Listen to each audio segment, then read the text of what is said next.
이제 이어서 계속적으로 이제 사무엘 하 이야기를 여러분과 나누고자 합니다. 제가 이제 우리 단체 카톡방에 14장 3번씩 읽으라고 하셨는데 다 읽으셨습니까? 네? 안 읽으신 분들은 눈을 살짝 감아주세요. 사무엘 14장의 앞장의 13장에 기록된 사건은 이복남매 사이 간의 강간 사건을 다루고 있었죠. 그리고 그로 인해서 이복 형제 간의 살인 사건이 벌어진 가정사의 문제를 다루고 있었습니다. 그런데 이게 단순히 어떤 한 집안에 불쾌한 일이 벌어진 그러한 이야기를 다루고 있는 것이 아니라 그것은 다윗의 가정, 다윗의 나라, 곧 하나님의 나라의 그 전체를 뒤흔드는 아주 크나큰 사건이 지금 벌어진 것이죠. 다시 말해 절대로 일어나지 말아야 할 일이 어디에서 일어난 거예요? 하나님 나라에서 일어난 거예요. 그러니까 우리가 하나님 나라 하니까 너무 거창하게 생각이 되어지는데 즉 다윗의 가정은 곧 하나님의 나라가 되는 겁니다. 이거를 우리 삶에 접목하면 뭐예요? 우리 교회가 하나님의 교회임과 동시에 여러분의 가정이 하나님의 나라입니까? 아닙니까? 하나님의 나라인 거죠.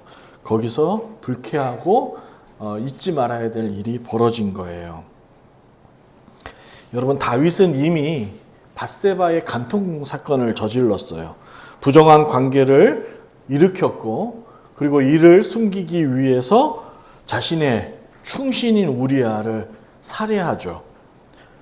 그리고 훗날 나단 선지자의 책망으로 깨닫게 되고 본인의 파렴치함과 그리고 이것이 부끄러운 일이라는 것을 충격을 받고 회개한 것을 우리가 앞장에서 보게 됩니다. 그럼에도 불구하고 그 사건으로 인하여 다윗의 가정에 엄청난 사건이 벌어질 것이라는 나단 선지자의 예언은 그대로 이루어집니다. 자식들 사이에서 벌어진 이 일, 비록 엄마는 다르지만은 다윗이라는 그 한 아버지를 통한 그 가정사에 엄청나고도 큰 고통을 겪게 되는 사건이 이복간 남매 간의 강간 사건이었고 그로 벌어진 형제 간의 살인 사건이 되는 거죠. 이는 다윗의 입장에서 부모로서 또는 왕으로서 정말 그 채통이 땅에 떨어지는 엄청난 사건이 되는 겁니다.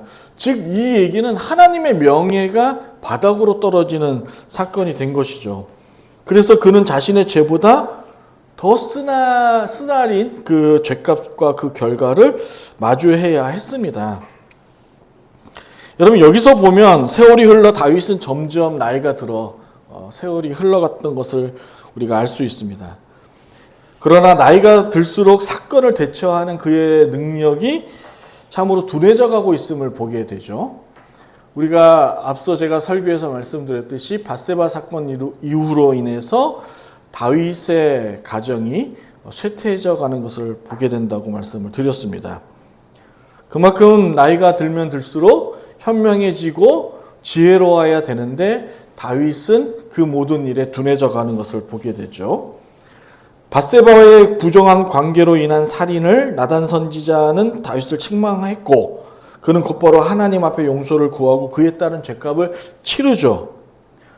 그러나 이복남매 사건에 있어서 이 비극을 신속하게 대처하지 못하는 다윗을 보게 됩니다. 빨리 대처하고 하나님 앞에 이 문제를 내놓고 해결하고 그로 인하여 집안의 안정을 찾았어야 되는데 다윗은 계속적으로 이 일을 결말을 짓지 못하고 끌고 가는 것을 보게 되는 것이죠. 그리고 그 증거가 우리가 다음 시간에 볼 15장에서 이를 청산하지 못한 결과로 압살롬, 그의 아들로 인한 반란 사건, 내란 사건이 일어났기 때문이에요. 사랑하는 여러분, 지금 이제 14장에서 다윗은 생각지도 못한 일을 이제 경험하게 됩니다.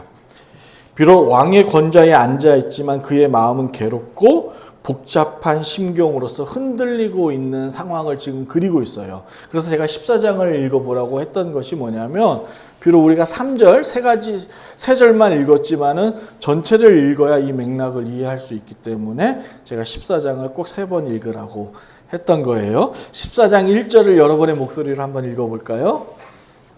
시작.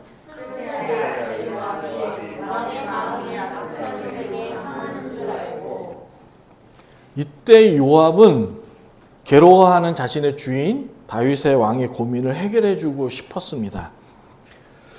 비록 성격은 괴팍하고 다혈질로서 단점이 많은 요압이지만 때로는 거칠고 때로는 불같은 성격으로 주변 사람들을 당혹하게 만드는 인물이 요압이지만, 그런데도 놀라운 사실은 그 모든 결점에도 불구하고 요압이라는 인물은 다윗 곁에서 끝까지 지키며 최선을 다한 사람이 요압이라는 점에서 참 요압이 대단한 인물이다라는 생각이 드는 거예요. 따라서 우리 주변에도 요압 같은 친구 또는 동료가 많이 생겨나기를 축복합니다. 그래서 어려울 때마다 함께 극복하고 이겨낼 수 있기를 바랍니다. 그것이 여러분의 가족이고 또 여러분의 직장 동료이고 이렇게 친구가 되었으면 좋겠어요.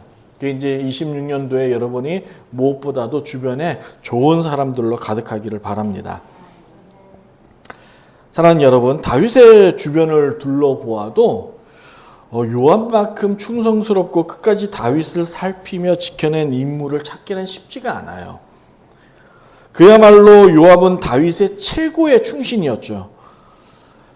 마치 거친 바람 속에서 꺼지지 않는 등불처럼 요압은 다윗 곁에서 흔들리지 않고 한결같이 서 있었던 인물이 요압인 거예요. 늘 다윗의 심정을 살피고 그가 무엇을 필요로 하는지를 먼저 챙긴 사람이 요압이었습니다. 그래서 14장의 시작이 요압이 자신의 주군인 다윗 왕이 매우 심경이 불편해 있는 것을 보고 그것이 구술에 가 있는 자신의 아들 압살롬 때문이라고 생각을 한 것이죠. 그리고 요압은 이 둘 사이를 다시금 화해시켜야겠다라는 마음을 먹게 됩니다.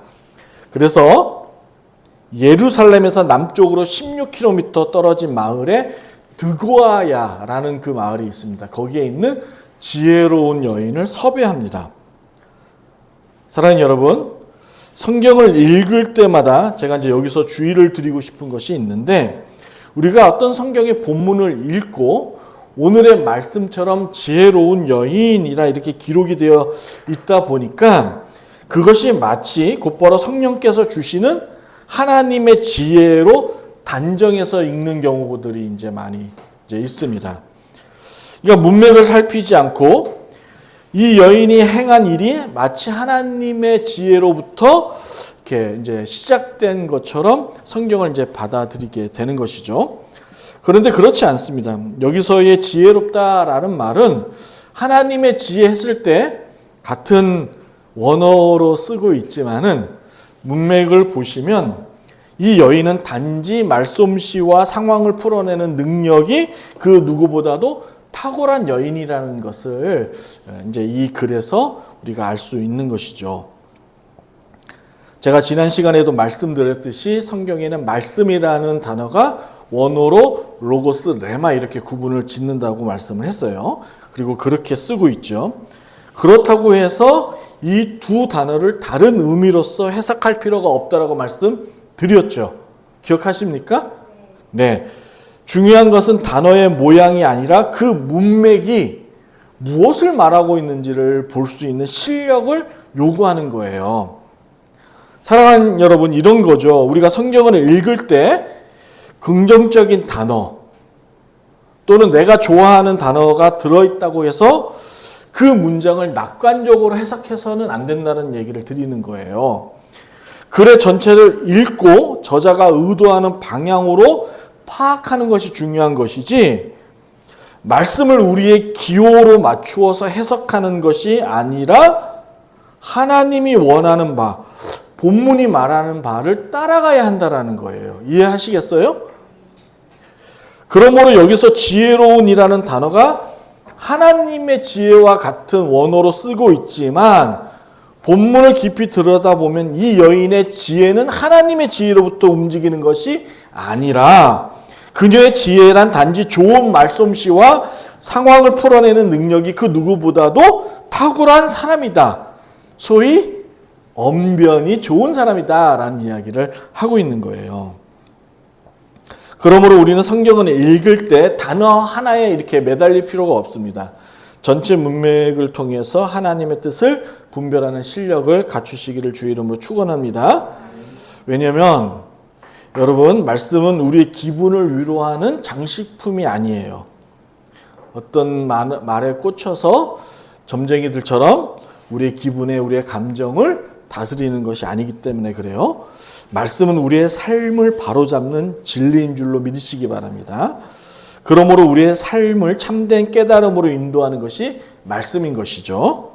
그런 점에서 말씀을 보시라고 해서 제가 14장의 전체 문맥을 이해시키기 위해서 3번 읽으라고 요구했던 겁니다. 아무튼 오늘 말씀에서 다윗은요, 진심 어린 이 여인의 설득과 요압의 충성 어린 마음에 감동하여 3년간, 이제 13장의 이복간의 이 가정사가 일어났던 것과 지금 14장의 시간상이 몇 년이 지났다고요? 3년이 지난 거예요. 그러니까 우리는 딱 한 장을 보니까 금방 그 일들이 벌어진 것처럼 느끼지만은 긴 시간이 흘러간 것이죠. 그래서 3년간 구술 외가에 가 있는 셋째 아들 압살롬을 예루살렘으로 돌아오도록 허락합니다. 그래서 이야기는 그렇게 되죠. 그러므로 사무엘하 14장을 겉으로 보기에는 압살롬과 다윗과의 화해를 다룬 과정을 쓴 글처럼 보여요. 그래서 여러분 보시면 25절, 오늘 읽었던 25절 위에 여러분 성경책에 소제목이 붙어 있죠. 소제목이 뭐라고 써 있습니까? 네, 그렇게 써져 있어서 이것이 이제 잘 마무리가 된 글처럼 보이지만은 아직도 이 둘 사이에는 앙금이 남아 있고 마무리가 잘 되어 있지 않다라는 것을 성경이 지금 보여주고 있어요. 그리고 그 이유가 어디에 있는가를 얘기하고 있다라는 거예요. 그 이유를 바로 여러분과 제가 읽은 오늘 본문에 나와 있는 거예요. 본문에 그 이유를. 여러분, 14장에 이어지는 15장은 압살롬이 다윗을 몰아내고 스스로 왕이 됐죠. 그 장면을 이루고 있어요. 다시 말해 여전히 그들 사이에는 앙금이 여전히 남아있다라는 것을 시사하고 있는 거예요. 그러니까 이들의 화해는 겉모습일 뿐인 거예요. 마음의 깊은 골이 메워지지 않은 상태에서 이 글이 계속적으로 이어지고 있는 것이죠. 그러므로 24절의 다음으로 이어지는 구절이, 여러분 성경책 보시면 24절에 그 다음으로 이어지는 구절이 25절이 아니라 사실은 28절로 이어지는 것이 문맥상 더 자연스러운 거예요. 보시면. 그런데 성경은 갑자기 오늘 여러분과 제가 읽었던 것처럼 압살롬의 외모를 자랑하고 있단 말이에요. 여러분 이게 이상하지 않습니까? 전혀 안 그러세요? 저만 그래요? 마치 그를 모르는 사람이 이 14장을 쓴 것 같은 것처럼 그냥 문맥 없이 그냥 끼워넣은 것처럼 보인단 말이죠. 그러나 바로 이것이 저자의 마음, 곧 하나님의 마음을 지금 내비치고 있는 거예요. 이스라엘은 과거 사울 왕을 선택할 때에 그 이스라엘 백성들의 기준이 뭐였죠? 외모였어요. 그의 준수한 용모와 큰 키에 매료되어서 사울을 왕으로 선택했죠. 그러나 이들과 달리 하나님은 사무엘상 16장 7절에서 다음과 같이 말씀하시죠. 사람은 외모를 보거니와 나 여호와는 중심을 보느니라. 이게 하나님의 마음이에요. 그리고 하나님이 세상을 다스리는 기준인 거죠. 사랑하는 여러분, 왜 저자는 갑자기 중간에 압살롬의 외모를 기록했을까요? 주변에서 정치인들이 부정한 행위를 하고도 당당할 수 있는 이유가 있어요. 그것은 민중의 여론을 등에 업고 있는 인기 때문이죠. 인기 때문에 그래요. 그래서 우리가 과거 대통령 중에 흠이 많음에도 불구하고 국민이 원하니까 대통령이 된 인물들이 있죠. 있습니다. 정치인들이 온갖 못된 짓을 하고도 얼굴을 빤히 들고 대중 앞에서 나와 선출직으로서 관직에 오를 수 있는 이유가 민중이 그를 원했기 때문에 그래요. 아니겠어요? 그래요. 압살롬은 그걸 잘 알고 있었어요. 왕권 계승 순위가 영순위였던 암논형 첫째 장남이 죽었어요. 그 둘 사이의 싸움으로 인해서. 사라지자 자기가 유력한 대권주자임을 알았던 것으로 보여요. 그리고 그는 예루살렘으로 돌아온 지 2년이 지나도 다윗 왕이 만나주지 않자 반대로 요압을 이용하여 아버지 다윗을 만나 화해하는 장면에서 이 장면들을 연출함으로써 자기가 하나님 앞에 상당히 매료적이고 민중 앞에 인기가 많은 사람인 것을 보여주고 있습니다. 따라서 이스라엘 사람들은 시간이 흘러 다윗 왕이 되었음에도 불구하고 본심은 여전히 변하지 않고 있다는 것을 지금 오늘 읽었던 본문을 통해서 저자가 지금 하나님의 마음을 대변하고 있는 거예요. 하나님의 뜻에 맞게 자신들의 지도자들을 그 중심을 보고 선택하는 노력이 없고 여전히 그들은 외모로서 사람을 판단하는 습성을 버리지 못하고 있다는 것을 말하고 있는 것이죠.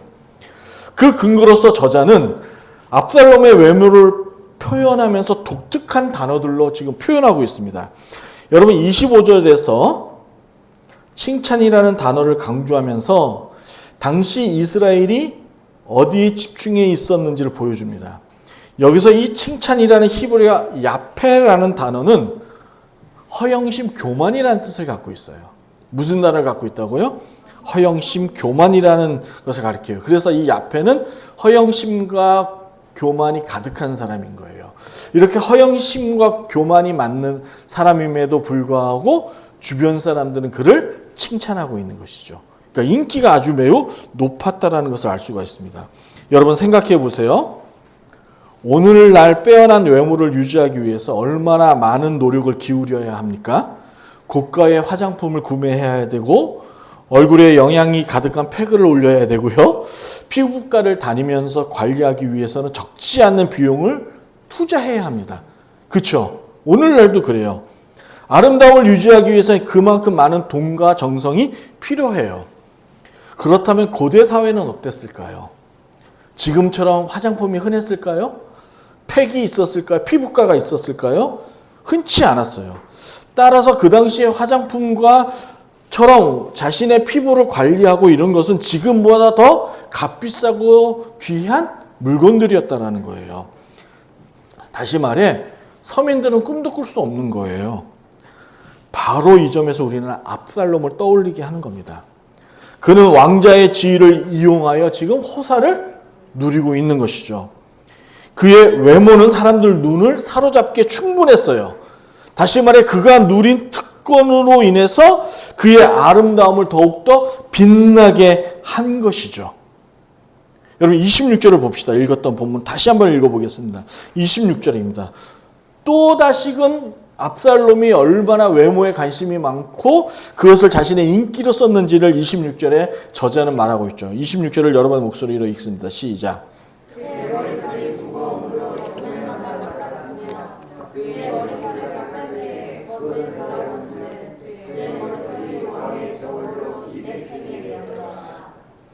우리 방송에 나오는 락커라든지 머리 긴 연예인들을 보면 그 관리하는데 신경 쓰고 있다는 것을 우리가 간간히 우리가 알 수 있잖아요. 그 당시도 이러한 고운 머릿결, 여성보다도 더 아름다운 머릿결을 유지하기 위해서는 어때요? 얼마나 관리했겠어요. 거기다가 이것을 관리해주는 제품뿐만 아니라 주변에는 사람도 필요했겠죠. 그런데 성경은 한 발 더 나아가 압살롬이 얼마나 교만한 자인가를 그 외모에서 지적합니다. 여러분 오늘 보니까 그의 머리털이 어땠다고요? 무거웠대요. 여러분 과거 이 무겁다라는 히브리어 단어가 과거 엘리 제사장의 비대하다와 같은 단어예요. 카바드. 기억나세요? 카바드가 무슨 뜻을 갖고 있습니까? 이게 존귀하다라는 뜻을 갖고 있어요. 존귀하다. 영화스럽다. 영광스럽다라는 말로도 번역할 수 있는 게 카바드예요. 지금 성경 저자가 다시 말해 하나님께서 무슨 말을 하고 있는 겁니까? 백성들이 하나님께 돌려야 할 영광을 압살롬의 외모에 빠져서 엘리 제사장처럼 하나님께 돌리지 못하고 압살롬을 칭송하고 있는 것이죠. 이에 압살롬은 이 같은 백성들의 마음을 이용해서 하나님께 돌려야 될 것을 어떻게 해요? 자기가 지금 가로채고 있는 거예요. 진정한 지도자였다면, 하나님을 경외하는 자였다면 백성들에게 그러면 안 된다라고 꾸짖었어야 하는 것이죠. 그리고 다시금 그 시선을, 그의 눈들을 하나님을 바라보게끔 해야 되는 거예요. 왜요? 그 나라를 다스리는 자는, 왕은 누구이기 때문에? 하나님이기 때문에 그렇죠. 그러나 압살롬 역시 하나님이 보이지 않는 거예요. 그래서 칭찬 야페라는 단어를 쓰면서 압살롬이 얼마나 하나님 앞에 교만하고 얍삽한 자인가를 기록하고 있는 것이죠. 여러분, 그 근거가 그가 머리를 길렀다예요. 이 길렀다라는 말도 아주 독특한 단어입니다. 여러분, 하나님께 선택받은 나시리인 삼손 기억하시죠? 그가 하나님 앞에 하지 말아야 될 행위 중에 하나가 뭐였죠? 머리를 자르지 않는 거, 머리를 기르는 거예요. 여러분, 오늘이야 패션과 어떤 자신의 개성 때문에 머리를 기르지만은 이 신성국가, 하나님 나라에서, 이스라엘 안에서 머리를 기른다라는 것은 나시린이 하는 거예요. 하나님께 선택받은 자. 그러니까 압살롬은 머리카락을 길러 백성들에게 자랑함으로써 자신이 누구에게 선택받은 자인 것처럼, 하나님께 선택받은 자인 것처럼 지금 인기몰이를 하고 있는 거예요. 오늘날 정치가들처럼. 그리고 이를 지켜본 백성들은 조금도 의심 없이 압살롬을 사랑하고 지지했던 것이죠. 그래서 15장에서 그가 반란을 일으킬 수 있었던 그 세력과 그 힘이 거기서 나온 거예요. 그러나 여러분, 이 같은 그의 행동을 하나님 보시기에는 무엇으로 보셨다고요? 교만으로 보셨다는 거예요. 그리고 하나님은 압살롬의 교만을 똑같이 대갚아 주십니다. 똑같이 대갚아 줘요. 그래서 압살롬의 교만은 결국 하나님의 군대인 다윗의 군대에 의해 저지당하죠. 그리고 놀랍게도 그토록 자랑하던 압살롬의 머리가 다윗 군대에 쫓겨 상수리 나무에 걸려 죽게 되는 안타까운 일을 경험하게 되는 거예요. 다시 말해 압살롬의 그 자랑거리가 결국 그 내세웠던 사람들로부터 사랑받았던 그의 머릿결이, 그것이 상수리 나무에 걸려 도망치지 못하고 죽게 만든 원인이 된 것이죠. 사무엘하 18장 9절에 보니까 이렇게 나와 있습니다. 압살롬이 다윗의 부하들과 마주치니라. 압살롬이 노새를 탔는데 그 노새가 큰 상수리 나무 번성한 가지 아래로 지날 때에 압살롬의 머리가 그 상수리 나무에 걸림에 그 공중과 그 땅 사이에 달리고 그가 탔던 노새는 그 아래로 빠져나간지라. 뭐예요? 말 타고 도망가다가 상수리 나무에 목이 딱 걸려서 말은 가고 노새는 가버리고 어떻게 결국에 목매에서 죽은 것처럼 죽게 되었다라는 것이죠. 하나님께서 그의 교만을 그대로 꼬집어서 대갚아 준 거 아니겠습니까? 그러므로 오늘 새해 첫날 여러분과 제가 오늘 말씀을 통해서 다시금 되새기고 기억해야 될 것이 있어요. 하나님은 외모로 사람을 판단하지 않습니다. 무엇으로 판단하신다고요? 중심을 보세요. 우리의 마음이 주님께 있는지, 진정한 회복과 화해를 하나님과 이루고 그 삶을 원하고 있는지를 하나님은 아세요. 그러므로 여러분, 14장에서의 압살롬이 아버지 다윗과의 화해하려고 했던 그 목적은 부자 간의 관계가 아니라 어떻게 하면 아버지로부터 그 왕권을 이어받을 수 있을까였죠. 그게 압살롬이 예루살렘으로 돌아간 목적인 거예요. 여러 수단과 방법을 동원해서라도 다윗의 뒤를 이어 후계자로서 인정받고 싶었던 거 아니겠어요? 따라서 압살롬의 화해는 부자관계 진심 어린 회복을 통한 그 노력이 아닌 거예요. 하나님은 그걸 알고 계셨죠. 그래서 그의 외모를 가지고 그와 같은 유사한 단어들을 가지고 그가 칭찬과 긴 머릿결과 아름다움을 비유적으로 씀으로써 그를 비아냥거리고 있는 것이었던 것입니다. 저는 오늘 이 말씀을 딱 읽으면서 예수님의 말씀이 생각이 났어요. 여러분 성경 한번 찾아볼게요. 요한복음 6장 26절이에요. 예수님은 요한복음 6장에서 제자들에게 다음과 같은 충격적인 말씀을 하세요. 여러분 목소리로 읽습니다. 시작. 예수께서 대답하여 이르시되 내가 진실로 진실로 너희에게 이르노니 너희가 나를 찾는 것은 생선을 까닭이 아니요 떡을 먹고 배부른 까닭이니라. 6장의 시작은 오병이어 사건으로 시작이 됩니다.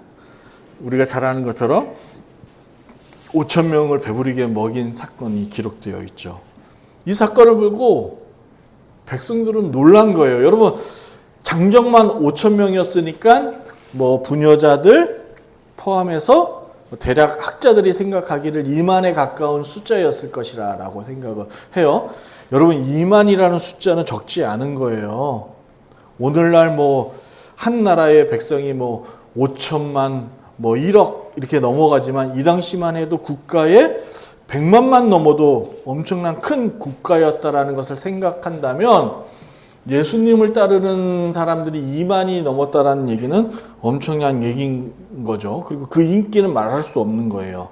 그런데 예수님께서 지금 뭐라고 해요? 예수님을 너희들이 나를 따르는 이유는 너희가 나를 사랑하는 것이 아니라 내가 너희에게 베푼 이적과 표적 때문이다 라고 얘기를 하고 있는 것이죠. 목사님, 저는 단 한 번도 예수님께 좋은 걸 받아본 적이 없는데요. 혹시 이렇게 말하시는 분 계세요? 그럴까요? 또한 이 말은 내게 필요한 걸 주지 않으면 언제든지 주님을 외면할 수 있다는 말도 되겠죠. 그러므로 이 같은 태도는 영생을 얻지 못한다라고 예수님께서 말씀하고 계세요. 따라서 여러분 사무엘하 14장에서 압살롬에게 가장 우선되어야 하는 것은 후계자의 자리가 아닌 거예요. 아버지 다윗과의 관계가 회복되어야 돼요. 여러분 오늘날 우리가 살아가면서 많은 어려움들을 겪잖아요. 그 어려움에 있어서 그 문제가 해결받는 게 우선이 아니라 우리의 아버지이사 우리의 하나님이신 그분과 관계가 먼저 회복되는 것이 우선시 되어야 하는 거예요. 후계자 자리가 중요하지 않다니까요. 아버지와 관계가 회복되면 자연스럽게 그 후계자 자리는 돌아오는 거예요. 근데 압살롬은 그의 다윗 아버지와의 관계 회복이 우선이 아니라 그 자리가 먼저였던 거예요. 다윗이 그것을 알았을까요? 몰랐을까요? 알았어요. 알아서 바로 세자 자리를 공포하지 않은 거예요. 세자 자리를. 그게 이제 훗날 15장 이후에 보면 그러한 미묘한 갈등들이 다윗인 아버지와 그의 아들들 사이에서 벌어지고 있는 것을 보게 되는 것이죠. 그러므로 서로를 향한 진심 어린 용서와 사랑이 우선시 되어야 돼요. 아멘. 이것이 하나님의 나라의 강령이자 건강한 교회를 만들고 유지하는 힘인 거예요. 여러분 우리 가정에서도 마찬가지예요. 우리 가정에 있는 구성원들과 있어서의 뭐 자녀들에게 너희 올해는 더욱더 공부 열심히 매진하여서 좋은 대학에 들어가 또 좋은 직장에 들어가 이것도 중요해요. 물론 맞아요. 그러나 그 말을 하기 전에 앞서 먼저 우리 부모님들은 내 자녀들과 관계가 원만한가 라는 것을 살펴야 돼요.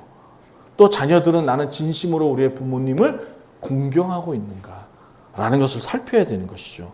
그것이 바로 건강한 가정을 유지하고 곧 하나님의 나라인 그 가정을 아름답게 유지하고 만들어갈 수 있는 힘과 실력이 되는 거 아니겠습니까?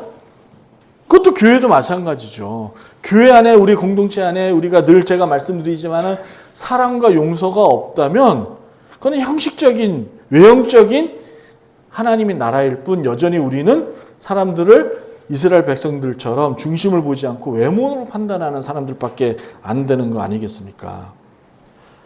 따라서 26년도 이제 해가 시작됐어요. 오늘이 신년 감사 예배를 드림으로써 우리가 이제 새해를 맞이했습니다. 따라서 여러분 살펴보세요. 여러분에게 말씀드리고 싶은 게 있어요. 우리 안에 그 어떠한 교만도 허영심도 틈타고 있는 것은 아닌지 한번 살펴보시라는 거예요. 보시라는 것이죠. 그로 인해서 하나님의 마음을 불편하게 하고 있는 것은 없는지 살피라는 거예요. 그러므로 우리가 말씀과 기도로서 우리 안에 그 어떠한 교만도 허영심도 틈타지 않도록 유지할 수 있는 실력을 올해 여러분들은 갖기를 주의 이름으로 축복합니다. 그것이 주님께서 우리에게 오늘 말씀을 통해서 요구하는 실력이자 이 시대가 이 교회가 필요로 하는 것이죠. 그러한 해가 되기 위해서 여러분과 저는 주님과의 관계를 우선적으로 회복하는 것입니다. 아멘. 회복하는 거예요. 그리고 그 회복의 힘으로 이웃과도 회복하는 새해가 되어질 줄로 믿습니다.